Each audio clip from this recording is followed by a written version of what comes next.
अजित पवारांचे पुत्र पार्थ पवार हे उमेदवारीवरून नाराज असल्याचं म्हटलं जात आहे। ना राज्यसभा ना लोकसभा उमेदवारी मिळाल्यामुळे पार्थ पवार नाराज आहेत की काय अशी चर्चा सध्या रंगली आहे। अशी प्रश्न सध्या राजकीय वर्तुळात निर्माण होऊ लागले आहेत, कारण आई सुनेत्रा पवारांच्या प्रचारापासून पार्थ पवार अलिप्त असल्याचं कळतंय आणि त्यामुळे चर्चांना उधाण आलंय।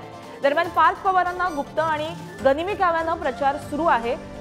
पत्रकारांच्या प्रश्नावरती अजितदादांनी अशा प्रकारे मिश्किल टीका केल्याचं सुद्धा कळतंय। पद्धतीने प्रचार करतात, गनिमी काव्याने प्रचार चालू आहे। गुप्त पद्धतीने प्रचार करतात, गनिमी काव्याने प्रचार चालू आहे। गुप्त पद्धतीने प्रचार करतात, गनिमी काव्याने प्रचार चालू आहे। गुप्त पद्धतीने प्रचार करतात, गनिमी काव्याने प्रचार चालू आहे। तर पार्थ पवार नाराज असल्याचं कळतंय। अजित पवारांचे पुत्र पार्थ पवार उमेदवारीवरून नाराज आहेत। सुनेत्रा पवार यांच्या प्रचारापासून ते अलिप्त असल्यामुळे राजकीय वर्तुळामध्ये मोठ्या प्रमाणात चर्चा रंगू लागली आहे। ना राज्यसभा ना लोकसभा कुठलीही उमेदवारी न मिळाल्यामुळे कुठेतरी ते नाराज असल्याची चर्चा आणि प्रश्न जे आहेत ते राजकीय वर्तुळात निर्माण होत आहेत। याबाबत अधिक माहिती जाणून घ्या आमचे प्रतिनिधी ज्ञानेश्वर यांच्याकडून। ज्ञानेश्वर, पार्थ पवार हे नाराज असल्याचं कळतंय, नेमकी कारणं काय आणि सध्याची स्थिती काय? अगदी सुरुवातीला राज्यसभा पार्थ पवार यांना दिली जाईल अशा पद्धतीची चर्चा होती, मात्र तेव्हाही त्यांना राज्यसभेची उमेदवारी दिली गेली नाही, ती प्रफुल्ल पटेलांना दिली गेली। त्यानंतर लोकसभेची जेव्हा चर्चा सुरू झाली तेव्हा त्यांना लोकसभेची उमेदवारी दिली जाईल अशी चर्चा होती, मात्र आता तशी परिस्थिती दिसत नाही। आणि अशा सगळ्या परिस्थितीत गेल्या साधारण 20 ते 25 दिवसांपासून पार्थ पवार हे कुठल्याही सार्वजनिक कार्यक्रमांमध्ये दिसून आलेले नाहीत। एव्हाना त्यांची आई सुनेत्रा पवार ज्या बारामती लोकसभा मतदारसंघात प्रचार करताना फिरताना आपल्याला पाहायला मिळतात, त्यांच्याही प्रचारात त्यात पार्थ पवार दिसत नाहीत। आणि म्हणून अशा परिस्थितीत काल जेव्हा अजित पवार हे खडकवासल्याच्या दौऱ्यावर आलेले होते तेव्हा पत्रकारांनी अजित पवारांना थेट प्रश्न विचारला की तुम्ही प्रचार करताय, सुनेत्रा वहिनी प्रचार करतायत, मात्र पार्थ पवार हे प्रचारामध्ये दिसत नाहीत।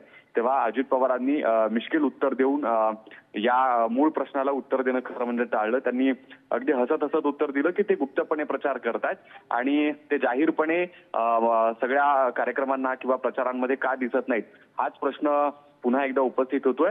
त्याला अजित पवारांनी जरी गुप्तपणे गनिमी काव्याने प्रचार करतायत असं उत्तर दिलं असलं तरी पार्थ पवार स्वतः मैदानात कधी उतरणार प्रचाराच्या साठी, आईच्या प्रचारासाठी, म्हणून हे पाहणं महत्त्वाचं ठरणार आहे। गार्गी जी ज्ञानेश्वर, त्याचबरोबर त्यांची ही जी काही भूमिका आहे आणि असं म्हटलं जाते की ते अलिप्त आहेत, ते नाराज आहेत, या सगळ्याचे राजकीय समीकरणांवरती काही परिणाम होऊ शकतात का? राजकीय समीकरणांवरती कितपत याचा प्रभाव परिणाम होईल हे सांगता येणार नाही, पण एकीकडे स्वतःला उमेदवारी हवी अशा पद्धतीचं किंवा राज्यसभा असेल किंवा लोकसभा असेल अशा दोन्ही वेळा प्रयत्न किंवा चर्चेत जेव्हा पार्थ पवार यांचं नाव येत होतं तेव्हा त्यांना डावललं गेलं अशी आताची सगळी जी परिस्थिती पाहायला मिळते। आणि अशा परिस्थितीत स्वतःच्या घरात जेव्हा उमेदवारी दिली जाते तेव्हा स्वाभाविकपणे त्यांनी प्रचारात उतरणं दिसणं हे अपेक्षित होतं, मात्र तसं घडताना दिसत नाही। या उलट त्यांचे जे धाकटे बंधू आहेत ते आपल्याला स्टेजवर एका कार्यक्रमात पक्षाच्या दिसलेही होते। एव्हाना ते मतदारसंघातही फिरत असल्याच्या स्थानिक कार्यकर्त्यांकडून सगळ्या बातम्या पुढे येत आहेत, मात्र तिथेच पार्थ पवार कुठल्याही प्रचाराच्या कार्यक्रमात समोर येताना अजूनही दिसलेले नाहीत। तेव्हा पाहावं लागेल की पार्थ पवार आता तरी आई सुनेत्रा पवार यांच्या प्रचारासाठी जाहीर कार्यक्रमांमध्ये, प्रचार दौऱ्यांमध्ये, प्रचार सभांमध्ये समोर येताना दिसतील का? जी ज्ञानेश्वर, याकडे आपलं लक्ष असेल। धन्यवाद तुम्ही दिलेल्या माहितीसाठी।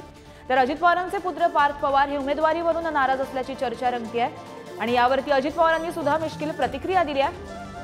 आई सुनेत्रा पवार यांच्या प्रचारापासून पार्थ पवार हे अलिप्त आहेत आणि त्याचमुळे राजकीय वर्तुळामध्ये मोठ्या प्रमाणात चर्चेला उधाण आलंय।